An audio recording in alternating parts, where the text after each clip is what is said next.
안녕하세요. 안녕하십니까? 안녕하세요. 다들 올 한 해 마무리 잘 돼가고 계신가요? 요즘엔 좀 시티팟으로 많이 인사를 드렸었죠. 그렇죠, 그렇죠. 그렇죠. 근데 이제 너무 격식을 차리는 자리라고 조금 생각을 했었고, 좀 허심탄회하게 아니라 뭐라 해야 되지? 그냥 간단하게 얘기하는 것도 좀 있으면 좋을 것 같아서 그렇죠. 또 약간 이스타 형식의 포맷을 빌려가지고 이런 짤막한 영상들을 좀 올리면 좋지 않을까 해서 그렇죠. 이런 걸 조금 기획을 해봤습니다. 제가 오늘 준비한 거는 2024년 대전 하나시티즌의 타임라인입니다. 그냥 올 한 해 이제 연말이니까 올 한 해 대전은 어땠는지 타임라인을 쭉 보면서 얘기 나눠보는 시간. 네. 그리고 명과 암이 가득했던 시즌이라고 생각을 해요. 그렇죠. 그래서 보면서 각자 가장 좋았던 순간은 언제였는지 또 가장 안 좋았던 순간은 언제였는지 나눠보면 좋을 것 같아서 오늘 이렇게 준비를 했습니다. 좋습니다. 좋네요. 그러면 이제 대전 하나 시즌 2024년 타임라인 한번 살펴보도록 하겠습니다. 먼저 겨울 이적 시장입니다. 여기서 굉장히 많은 이탈을 겪었잖아요. 중요한 선수들이 거의 다 나갔죠. 어떻게 보면. 2024 시즌 주장으로 선임이 되었던 조유민 선수가 샤르자로 이적을 이적. 하게 됐고 또 더불어 이진현 선수는 폴란드 리그 그렇죠. 폴란드로. 네, 그쪽으로 떠나게 됐고 마사도 마찬가지로 이별을 했고 그렇죠. 주빌로 이어타 예, 맞아요.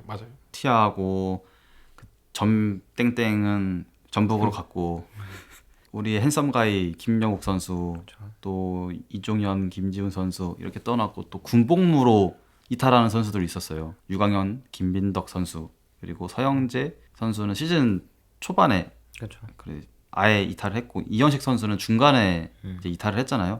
그러면 벌써 유강현 선수, 김민덕 선수, 이현식 선수가 1년 가까이 군 생활을 지금 하고 있는 거네요. 그렇죠. 유강현 김민덕 선수는 거의 근 1년 됐다고 봐고 이현식 선수는 조금 몇 달 더. 늦었으니까 확실히 남의 군 생활은 너무 빨리 가. 이렇게 이탈이 많았는데 가장 중요한 건 핵심 선수들이 이탈인 것 같아요. 그렇죠. 저번 시즌에 대전이 잔류를 함에 있어서 큰 역할을 해줬던 선수들이 빠져나갔다는 게 뭐 그만큼 보강은 되긴 했습니다만은 근데 저 개인적인 생각으로는 이 선수들의 빈자리를 완벽히 채울 수 있었느냐? 그렇지 않았다고 봅니다. 그럼 이제 나가는 자원이 있다면 또 들어오는 자원이 있어요. 그렇죠. 대전이 이적 시장에서 굉장히 많은 돈을 썼어요. 거의 노팅엄처럼 그냥 팀을 갈아 엎다는 듯이. 보이는 선수가 대표적으로 이순민, 김승대 두 선수를 좀 핵심으로 데려왔던 것 같고 뭐 홍정원 선수는 수비에서 안정감을 주리라 생각했지만 뭐 결과적으로 보면은 네, 더 이상 얘기하지 않겠습니다. 사실 뭐 기대했잖아요. 그렇죠. 그죠. 홍정원 선수라고 하면은 일단 대구 FC에서 되게 좋은 수비를 많이 보여줬던 선수였는데 게다가 이제 그 당시 이민성 감독님은 3백을 주 전술로 하시는 감독님이었고 또 이제 3백에서 좀 좋은 기량을 보여줬던 홍정원 선수가 원더고 했을 때 기대를 많이 했죠. 김준범, 이정택 그리고 돌아온 대전 키즈 송창석 선수 그리고 신인으로 들어온 김한서, 노동건, 김민기, 이준규, 강성윤 이런 선수들에 더불어서 좀 기대했죠. 일단 음라파, 뭔가, 음라파. 음라파 호사.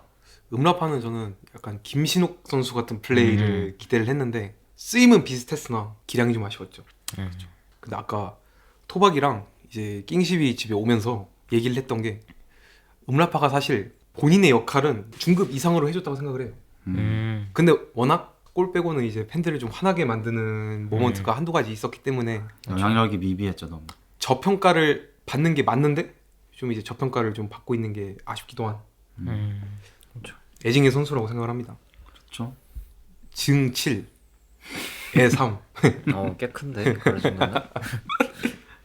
그리고 호사 선수는 이제 뭐 부상 때문에도 그렇고 좀처럼 초반에 나와서 다른 모습을 보여주다가 못 나오다 그냥 가버렸어요.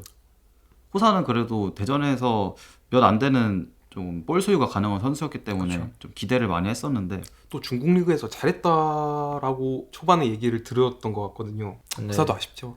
사실 이 겨울 이적 시장에서 성공한 선수라고 보면은 그래도 후반기에 가장 좋은 역할을 해줬던 이순민과 김준범 이 두 선수가 가장 좋은 영입이라고 보여지는데 저 솔직히 그 좀 성공적인 영입에는 김승대도 들어가도 되지 않을까. 그래도 교체돼서 들어와서 좀 후반기에는 좀 살아나는 움직임도 있었고. 그렇게 따지면 이정택 선수도 여러 부분에서 많이 쓰였으니까. 쓰이긴 많이 쓰였어요. 그렇죠. 이적 시장에 대한 평가는 각자 나름대로의 생각이 있을 거라고 생각을 해요. 이제 겨울 이적 시장이 끝나고 본격적으로 시즌이 들어갑니다.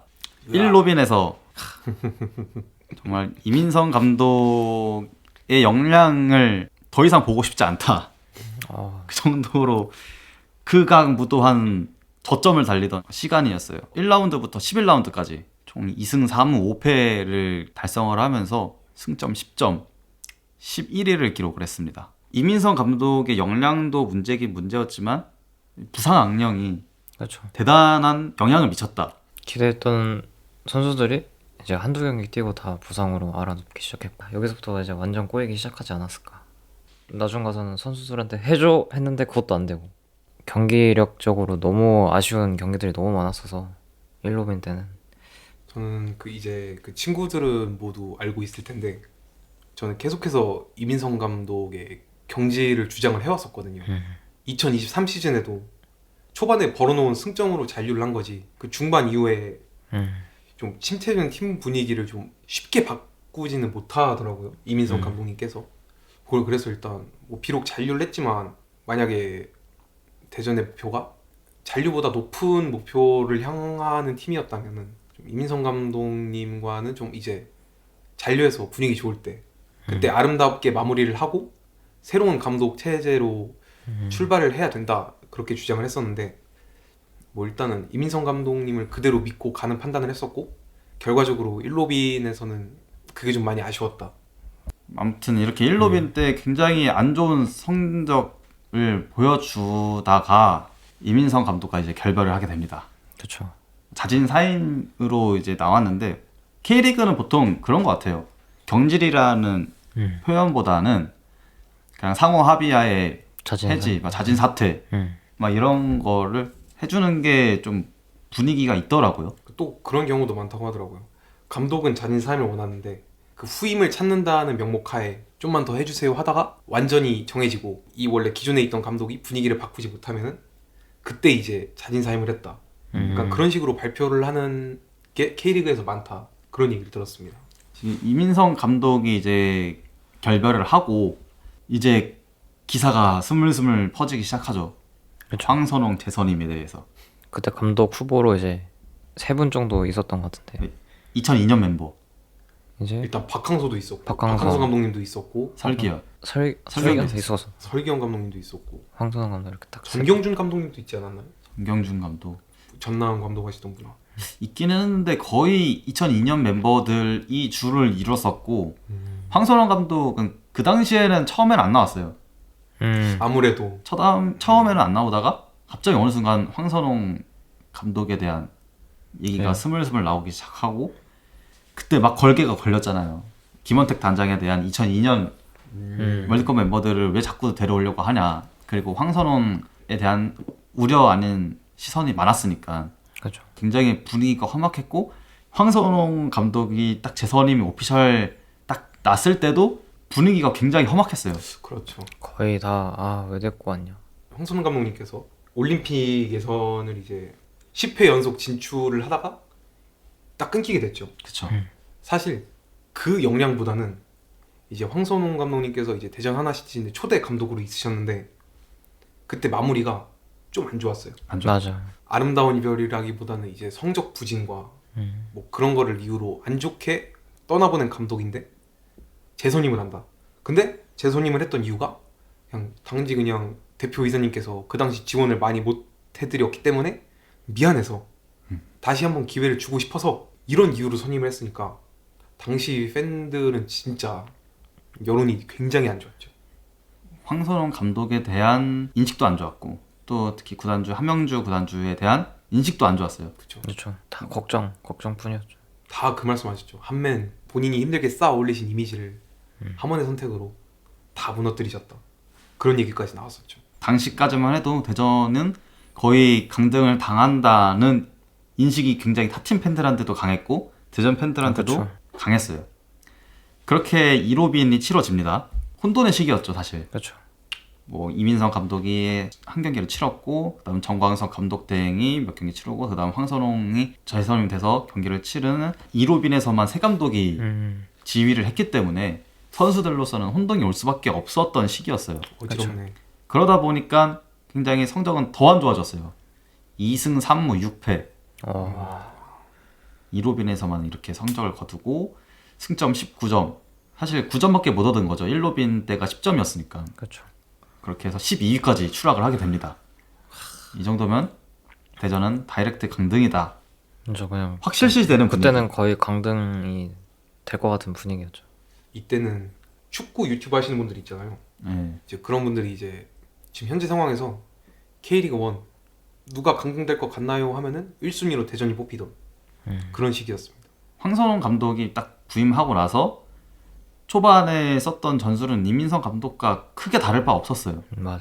업그레이드다 막 이런 얘기가 나올 정도로 첫 전방에 톱 하나 세워놓고 헤더 셔틀 시키고 그렇죠. 사이드에서 뭐 세컨볼 못 따고 후방 빌드업 너무 자기들만 소유해서 가려다가 뺏기고 이런 경기력이 발전하는 모습을 안 보여줬기 때문에 대전 팬들은 사실 희망의 끈을 거의 놓아버린 상태였다. 그렇죠. 그 정도라고 조금 바라볼 것 같은데요. 그래서 이쯤에 제가 보이콧을 했었죠. 아, 한번 나 괜히 이거 뭐 물론 당연히 그때도 대전을 사랑하고 응원했지만 돈 내고 스트레스만 얻어가는 거 아니냐. 좀 몇 경기 쉬어야겠다 했었죠. 그렇죠. 근데 이 제임스의 보이콧이 신의 한 수가 됩니다. 그때부터 이제 이기는 경기들이 쏙쏙 나오기 시작했죠. 제임스가 이제 보이콧을 하고 아니 이러면 제가 패기로 몰리는 거 아닌가요? 제가 패배 요정을 올리는 거 아닌가요? 보이콧과 동시에 광폭의 여름 이적 시장이 시작이 됩니다. 절치부심해가지고 한맨이 돈을 막 풀었어요. 그렇죠. 사실 겨울 이적 시장에서도 많은 선수들이 영입을 했는데 그 영입이 효과적이지 못했고 여름 이적 시장에서는 황선홍 감독이 원하는 선수로 지원을 빠방하게 해주겠다. 그렇죠. 그래서 황새 페로몬으로 달려들어온 선수들이 굉장히 많았습니다. 그렇죠. 특히 여름 이적 시장에서 대전이 이런 선수를 데려온다고? 라고 보여줬던 게 김문환 선수였죠. 그렇죠. 처음엔 저 믿지 않았습니다. 저도 안 믿겼습니다. 김문환이 대전에 딱 김문환 오피셜 뜨고 나서부터 야 이거 대전 달라지겠다 라는 생각을 하고 있던 찰나에 이제 또 마사가 다시 복귀한. 복귀를 하게 됐고 그에 더불어 이제 밥신까지 특히 대구에서 좋은 모습을 보여주고 있던 벨톨라가 이제 밥신으로 캠 이름을 다시 바꿨죠. 다시 본인명으로 이름을 바꾸고 대전에 합류하게 됐고 그와 더불어서 이제 젊은 선수들 황선홍 감독이 올림픽 대표 시절에 활용을 해봤던 선수들을 데리고 오면서 황선홍 감독이 추구하는 팀으로 만들기 시작을 합니다. 그렇죠.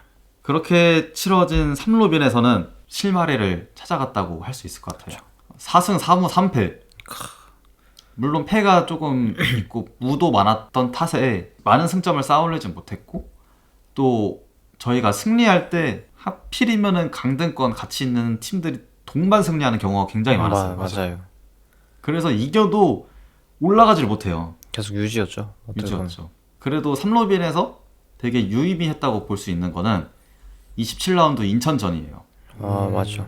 그죠. 그 경기를 승리하고 나서부터 대전의 분위기는 우리 할 수 있다, 잔류의 희망이 있다라는 여론이 굉장히 많았었고 그 다음에 29라운드 광주전이 그때부터 진짜 핵심이었습니다. 맞아요. 포텐이 터졌던 것 같아요. 김준범 마사 투톱을 활용한 제로톱이 장착을 했고요. 7경기 연속 무패를 달성하면서 승점을 딱 많이 쌓았습니다. 그러나 막판 2경기에서 그렇죠. 패배를 하게 되면서 제로톱 전술에 약간 한계가 온 거 아닌가? 라는 의구심을 가진 채 11위에 머무르면서 이제 스플릿 라운드에 들어가게 됐습니다. 이 두 경기 중 하나가 울산전이었죠. 네, 울산 패배.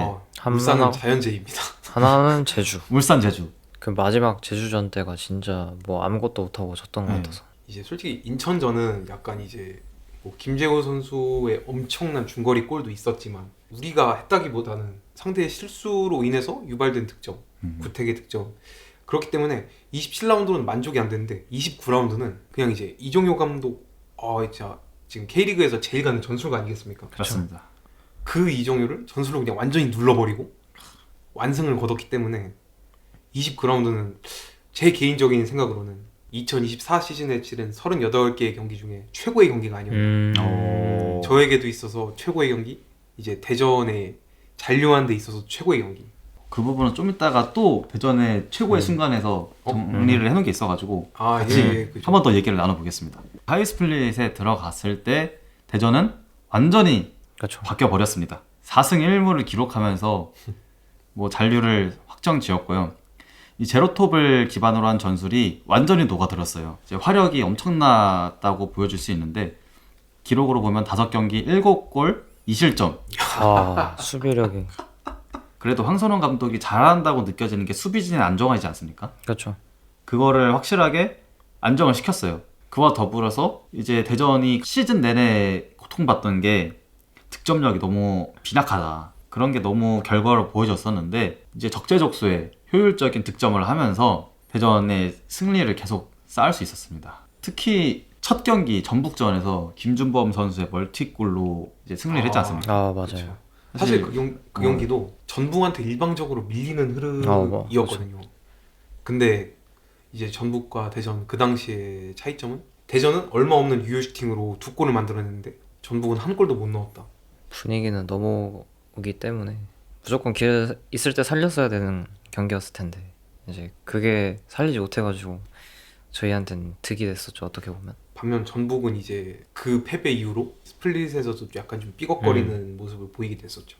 사실 여기 하이스플릿에서는 저희가 더 할 말이 없습니다. 뭐 그냥 경기력 결과적으로 말해줬기 때문에. 사실 이 기세라면은 상스에 가서도 해볼 만하다. 아, 비벼볼 만한 경기력을 보여주면서 좋은 모습을 보여줬는데 이제 여기서 좀 핵심적인 게 하나 더 있습니다. 저희 시티팟이 그쵸. 승부 예측을 했는데 적중을 했습니다.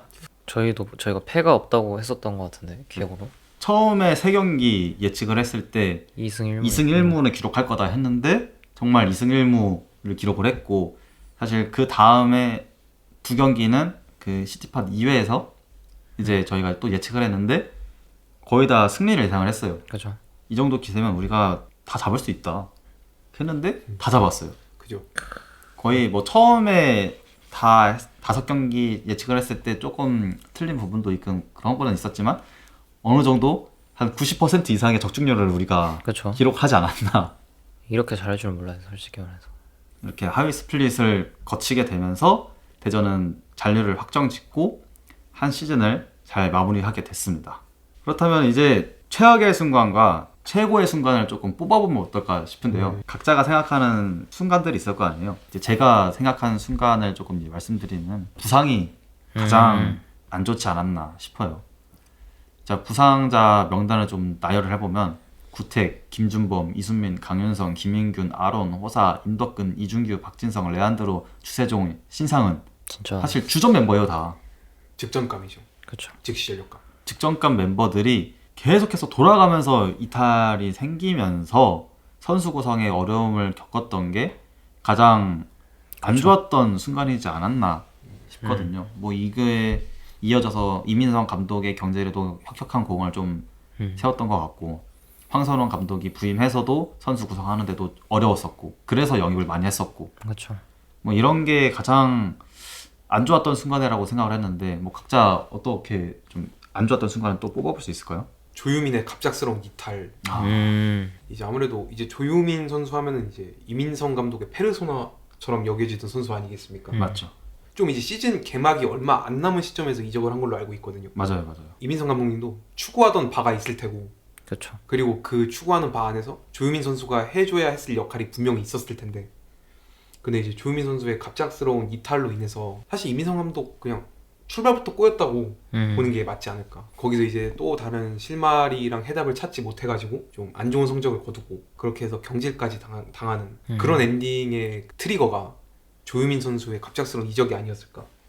그렇기 때문에 저는 그게 최악의 순간이라고 생각을 합니다. 전 항상 생각나지만 그냥 무기력한 패배들밖에 없는 것 같아요. 어이없는 실책들? 저는 아직도 제 머릿속에 그 포항전만 맨날 떠올라요. 홍정은 죄송하지만 제가 그 경기밖에 떠오르지가 않아서 아직도 그 너무 보고 충격을 먹었던 경기여서 선수들이 다 잘하자고 하는 경기지만 실수는 어쩔 수 없이 나오는 경기들인데 좀 그 경기가 제 기억 속에는 좀 최악의 순간이지 않았나. 그리고 좀 전술적으로 아쉬운 부분들이 전반기에 너무 많았기 때문에 볼 때마다 좀 답답한 경기력들이 제 속을 좀 너무 답답하게 만들었습니다. 거의 건빵 먹고 물 안 먹는 느낌이었어. 그런 진짜 기억들이 미숫가루 있었던- 뭐안 타먹은 느낌. 아, 그 가루만 먹는 느낌. 진짜. 뻑뻑해. 최고의 순간으로 한번 넘어가 보겠습니다. 2024 시즌에서 가장 의미 있던 승리를 뽑는다면은 징크스를 극복한 승리이지 않을까 싶어요. 그렇죠. 아까 말했듯이 이정현의 광주를 전술로 압도하면서 승리했던 광주전, 그리고 서울 원정에서 20년 만에 승리를 겪었던 그것도 김현욱 선수의 마지막 둘리 세레모니. 세레머니 리벤지였죠. 리벤지였죠. 통쾌했습니다. 사실 이거 가지고 막 뭐라 비판하는 사람들도 되게 많았는데 그렇죠. 아야 그게 축구의 묘미죠. 너무 그래. 우리도 다 하면은 우리도 부들부들 하겠지만 그렇죠. 그것도 축구를 재밌게 즐길 수 있는 하나의 요소이니까. 그렇죠. 이것도 이제 어찌 보면 서사가 쌓이는 거니까 네. 그렇죠. 축구를 보는 거를 즐겁게 만드는 것 중 하나라고 생각을 하기 때문에 저는 이런 거 많이 나왔으면 좋겠어요. 특히 EPL에서도 많이 하잖아요. 저 무슨 뭐, 더비 네, 더비 같은 거 있으면 뭐 그 메디슨 바트 세레머니 따라하고 상대 팀의 세레머니를 따라하면서 약간 조롱하는 듯한 그렇죠. 그런 것도 물론 K리그는 조금 그게 쉽진 않겠지만 음. 그런 악동이 조금 나와줬으면 좋겠다. 뭐 이런 것도 있고. 이거 인천전. 저도 이 경기가 제일 기억에 남는 것 같아요. 인천을 8년 만에 4,157일 만에 이제 승리를 거두면서 대전의 반등의 불씨를 일으켰고 백미였습니다. 인천 원정을 가서 인천 기준 자신들의 홈에서 다이렉트 강등을 확정을 지었거든요. 그렇죠. 사실 이건 서사가 좀 많이 쌓여 있잖아요. 그렇죠. 그렇죠. 제가 알기로는 이제 2015년에 대전이 다시 강등을 당했잖아요. 네. 아마 최종전이었나? 대전으로 원정 온 인천 팬분들이 걸개로 팀 탓하는 너네들 다 강등 키읔키읔 그런 내용의 걸개를 걸어서 대전의 강등을 조롱했던 걸로 알고 있는데 이제 대전 팬들은 당연히 벼르고 있었겠죠. 인천전이 끝나자마자 그 걸개들을 모두 펼쳤대요. 아, 오히려 이제 황선홍 감독님이 좀 자제해달라 그렇죠. 그렇게 말씀할 정도로. 근데 뭐 이게 업보청산이죠. 그렇죠. 뭐 물론 그냥 조용히 그냥 관람을 하고 계신 인천 팬분들도 계셨겠지만 전 개인적으로 좀 많이 속이 시원했습니다. 근데 인천은 올 시즌 또 많은 일들이 많았기 때문에 물병부터 시작해서 화제의 팀이 아니었나. 그리고 이제 정규 라운드에서 3연패를 기록했던 제주와의 승부에서 마지막 스플릿 라운드에서 제주를 꺾으면서 징크스는 더 이상 없다라는 걸 조금 황선홍 감독이 부임하고 나서부터 이거를 보여주기 시작했어요. 그러니까 징크스 브레이커. 그렇죠. 항상 인천 제주한테는 진짜 약했던 모습들이 많았는데 이번에 다 깼던 순간들이 많아가지고 이제 포항만 남았다. 진짜 포항만 남았습니다. 내년에는 포항을 어떻게 무승부라도 아니면 승리. 잡아봐야죠. 이겨야지. 한번 잡아봐야지. 정재희 맛 좀 봐라. 정재희 우리가 올해도 이기다가 정재희한테 역전골을 당했잖아요. 그렇죠.